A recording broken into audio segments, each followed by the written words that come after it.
آیا راسته که به وین بلیت زکس کرده زنگ گرفتن نمیتونی یا نفرهایی که یک پسر هستن قرارش شده وقتی که گفته باشن بگی بر به اساس اگر تر زپرت نویس کردگی باشن. السلام علیکم به همه تماشابینانی برنامه‌های ساربان سفر.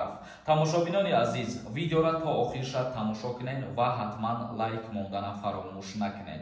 اویدی دعوت کنی به خدمت حربی صحبت میکنیم و بعد کامنتاری ها را خونده به سوالای روی کردگیتان جواب نگردونیم. در مسئله کنکورس برادرها، خواهرها، مادرها همه پریزا را یک ویدیوی نو کردم در کانال پرتافتگیم. آخران ویدیو را میتونین در اومده تماشا کنین، همه معلومات ها را میگیرین. یک اکسیای دیگر برای شما با 1000 روبل 10 دونه بلیت میتین. نمره واتساپ که در روی اکران دیدین، در همین نمره واتساپ کارت سبربانک هم هست. کارت به نام مونیس میبروید. سوم تا میپرتایی چکتت روی میکنی. بسیار بلیت خریدن شما با فایده خودتان میباشد. به خاطر که نفرهایی که از همه بسیار بلیت میخرند 5 نفرش را ما راحتی دبی میتیم. غیر ای 68 دیگه پریزه. 10 تا ماشین، 10 تا تلفن، کنورتای پولی. ویدیو را تماشا کردین حتما بلیت خریدن فراموش نکنین. یا حرکت کنین همه کسا. اویدی دعوت کنی با خدمت حربی بسیاری نفرها سوالها پیشنهاد کرده ایستادن. آیا دعوت کنی با خدمت حربی سر شدگی یا اینکه نه؟ یا باز بسیاری نفرها سوال دادستن که با مثل پیشتر ابلا هست یا اینکه نه؟ یا باز یک سوال دیگر میتونن که آیا راسته که به وین بلیت زکس کرده زنگ گرفتن نمیتونی؟ با همین سوالها جواب میگردونم، با دقت گوش کنین. اولا این مطابق قانونگذاری جمهوری تاجیکستان درباره خدمت حربی و عهدهداری‌های حربی، شهروند وقتی که به 18 ساله میرسه به خدمت دعوت کرده می شود تا سن 27 سالگی را.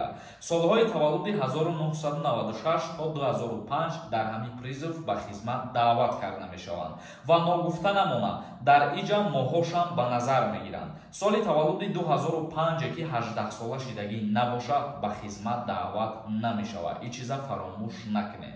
اویدی مسئله که به وین بلیت زنگ گرفتن نمیتونی، برادرای عزیز، این گپ دروغه، یگان حقیقت و یگان اساس نداره. و در موضوع ابلاغ کردن پیش از پریزو آغاز شدن، وزیر مدافع جمهوری تاجیکستان قید نمود که وقتی که دعوت کنی به خدمت سر می شود یگان نمود ابلاغ کرده نشود و وقتی که شهروندان را دعوت میکنند به کمیساریات های حربی خوب از معاینه طبی گذرانیده شوند، چون که بعضی از شهروندان هستند که یگان بیماری دارند و در حالت بیماری داشتن از کمیساریات حربی آزاد کرده می شوند و خدمت دعوت نمی شوند. آدمایی که یگان بیماری دارند با انا همون و اینکامات های ناحیه خودشان میتونن که مراجعت کنند، خودشان در قید بمونند. یا نفرهایی که یک پسر هستند شما را میتونن که با و اینکامات ناحیه خودتان مراجعت کنین، شما را در قید میمونن و از دعوت کنی به خدمت حربی آزاد میشین. خواستم که کوتاه کرده در همین موضوع کم ترک به شما بفهمونم. امیدوارم که خوب فهمیدین و در این باره دیگه سوالم نتین میشود. اکنون خواندن کامنتاری ها را شروع میکنیم. در همین جا به همه شما یک چیز توصیه میتیم. نفرهایی که در مسکو یا مسکووسکی اوبلاست قرار دارین، اگر گرانیتای قزاقستان گذشتنی باشین، رقم هایی که در روی اکران میبینین زنگ بزنین، شما را ای گرانیتای قزاقستان ساق سلامت به خواست خدا میگذرانم با نرخی ارزان. تورخانوف نویسنده: السلام علیکم اکای سوربون. اکا 34 ساله گражданин روسیه، لیکن در военкомат نموندم. چیکار میکند پیشکی رحمت؟ در حالی که اویدی موبیلیزاسیا در نظر داشته باشی، وقت خدمت کردگی نیستی و در اوچاتی وینی نیستی، با تو هیچ مشکلی نمیشود. سانگوف نویسنده: السلام علیکم اکای سوربون. امسالم ای حسابی دانشگاه ها به خدمت حربی میبرم. یک ساله التماس همین سوالات جواب میدادیم. در حالتی که دانشگاه ختم میکنه عهدهدار هستی که یک سال خدمت کنه. بله. یعقوب جان نویسنده: برای که 2 ماه شد بلیت تمام نمیشود. با فکرم 40,000 بلیت هست. یعنی در کنکورس در نظر داره. در کنکورسی ما همگی 11,000 بلیت 85-90% بلیت را الکی ما فروختم.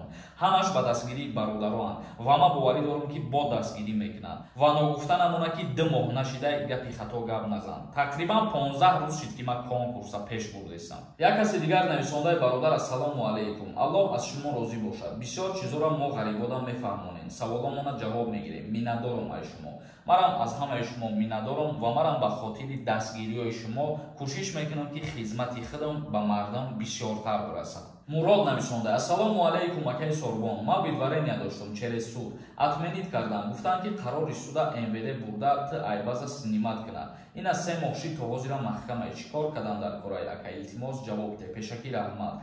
Қарори суда вақте ки гуфта бошам баги бар ту уҳдадор ҳасти ки анам қарори суда ба МВД бурда биспорӣ ва баъдан запрет на въезди тра кушода мекунанд. Агар ки ту уже Тоҷикистон омадагӣ бошӣ, ҳамун қарори суда метавонанд ки ба почта ё ки бо тариқи факс ба ту равон кунанд ва қарори суда метавонӣ ки ба посолствои Россия дар шаҳри Душанбе биспорӣ.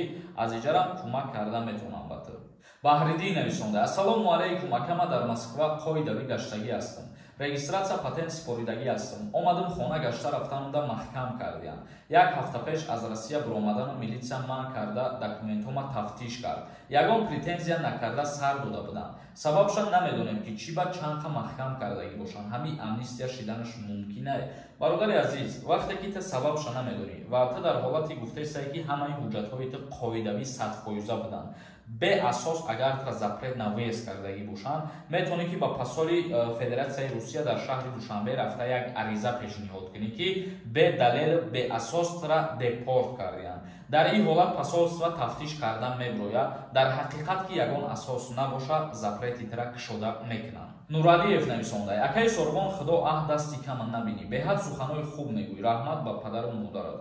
шумо дам ҳазор раҳмати калон. Марам аз шумо миннатдорам. Гунеш нависонда: ассалому алайкум Сорбон, агар зану шавҳар 2 фарзанд дошта бошанд ва аз ЗАГС ҷудо шаванд ва зан гражданини Россия бошад бо кӯдаконаш, падари кӯдакон баъди ҷудогӣ аз ЗАГС метавонад па основанияи фарзанддош гражданство получат кунад.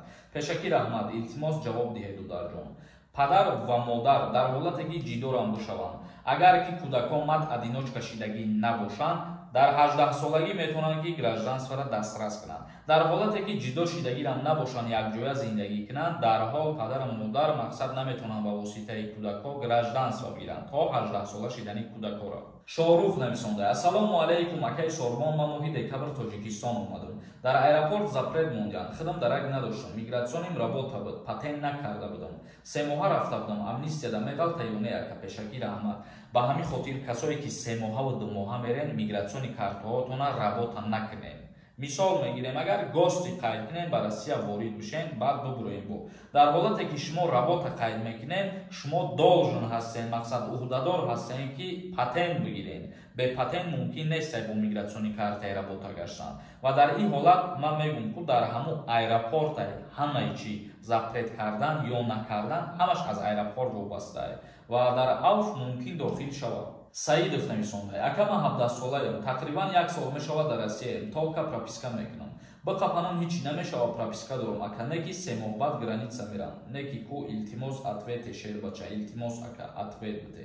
3 моҳ пас граница мерай, ты несовершеннолетний, барои ты мигратсиони картаи работарам лозим нест ва патентам лозим нест. ҳамун регистратсия ки дошта бошӣ тамом. Сангов Бобоҷон нависонда: ассалому алайкум акаи Сорбон, ҳамирам мегуфтем имсол студентора хоҳишмандора аз ҳисоби донишгоҳ мебаранд 1 сола.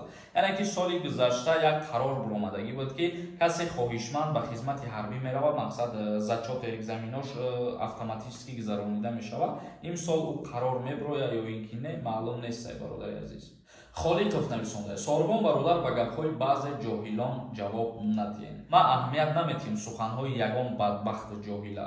ман ҳамчуноне муносибат мекунам ки ҳамҳо шарм кунанд аз гапи нависондагии худшон, чунки ҳар одам хуб буда наметавонад, ҳар одам хубӣ карда наметавонад ва одаме ки намефаҳмад, ман ӯро ҳамчуноне медонам ки гӯё вуҷуд надорад. Дилшод нависонда: ассалому алайкум Сорбон ако, як савол буд. ман Россияда пом шикаст, Тоҷикистон равон хизмат бебаранд ё не? ҷавоб де илтимос.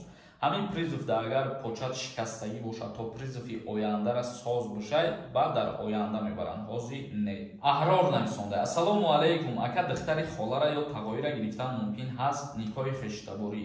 қонунгузории ҷумҳурии Тоҷикистон дар кодекси оилавӣ никоҳи хештабориро манъ кардагӣ, яъне ки иҷозат додагӣ нест. вале ин чиз дар амал уқа ба назар намерасад. мисол пурраи оилаҳое ки духтари холашона гирифтагиянд ё духтари амашона гирифтагиянд ё духтари тағоишона гирифтагиянд ҳастаи хеле оилаҳо. Алишер нависонда: ассалому алайкум ака, аксия рафтесай? аксияи конкурс бале рафтесай. исломзода нависонда: ассалому алайкум акаҷон, дар бораи ваени билети 28000 гап мезадем. Ростай ҳами гап. Хизмати алтернативӣ дар Тоҷикистон вуҷуд дорад ва шаҳрванд бо тариқи пардохт кардани маблағ дар муддати 1 моҳ соҳиби ваени билет мешавад. Мисол мегирем, агар нафарое ки 2 сол хизмат мекунанд соҳиби ваени билет мешаванд, дар муддати 1 моҳ ҳаму ваени билет ба шумора дода мешавад ва ногуфта намона ки дар як призов ҳамаро қабул намекунанд. пеш аз сар шидани даъваткунӣ ба хизмат 1 моҳ ё 2 моҳ пешакӣ рафта ба военкомати ноҳиятон муроҷиат мекунед. агар ки шуморо номнавис карданд, баъдан метавонед ки хизмати пулакӣ кунед.